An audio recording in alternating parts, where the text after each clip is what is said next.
என்னடி எப்ப பார்த்தாலும் போனே பார்த்துட்டு இருக்க? போய் படி போ. வா கொஞ்ச நேரமா ப்ளீஸ். போட்டேனா இந்த டைம் மட்டும் ஃபர்ஸ்ட் மார்க் வாங்கல, அப்புறம் உனக்கு போனே கிடையாது. மாமா இன்னும் எக்ஸாம் டேட்டே கொடுக்கலாமா? அதுக்குள்ள படி கொஞ்ச நேரம் விடுமா. சரி அப்ப போய் தூங்கு. சரிம்மா நான் படிக்கிறேன். ஆனா இதுல தானே புக் பிடிஎஃப் இருக்கு. ஒரு 11 மணி வரைக்கும் படிச்சுட்டு அதுக்கப்புறமா போன் இங்க வச்சிடுறேன். நீ ஒரு அணையும் பிடுங்க வேணாம், குடு போய் படி போ.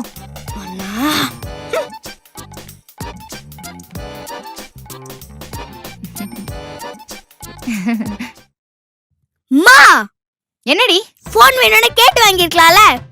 நீ எல்லாரும் அம்மா மாதிரியே நடந்துருக்கா லூசு. எது வந்தேன் வையேன். ஐயோ மாட்டிக்கிட்டு.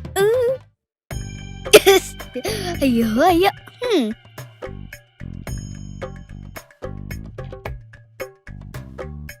என்னடி தங்கம் பண்ற? போன் பாத்துறீங்க பாட்டி. அப்படியா? இந்த பக்கத்து வீட்டு பேச்சு இருக்கால, அவ கோயில் குளம்னு போயிட்டு ஏதோ இந்த செல்ஃபி எல்லாம் எடுத்து அனுப்புறான். அது கூட எனக்கு பார்க்க தெரியல, எனக்கு சொல்லி தெரியா? அவ்வளவுதானே பாட்டி. பேச்சு என்ன பேச்சு? போன் யூஸ் பண்ணி போட்டோ எடுத்து அனுப்ப வேற எந்த கேள்வினாலையும் ஒன்னால அடிச்சுக்கவே முடியாது. சரிங்க பாரு, இப்படிதான் போட்டோ எடுக்கணும்.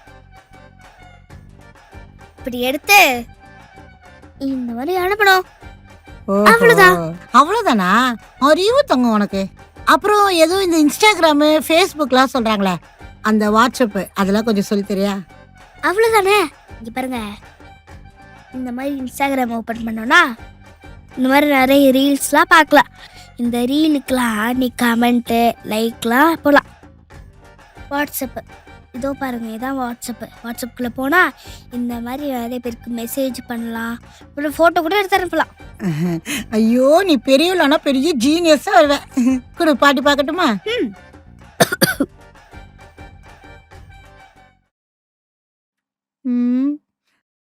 அச்சிச்சோ, என்ன ஒண்ணுமே வரல, அப்படியே நிக்குது. ஹேங் ஆயிடுச்சா?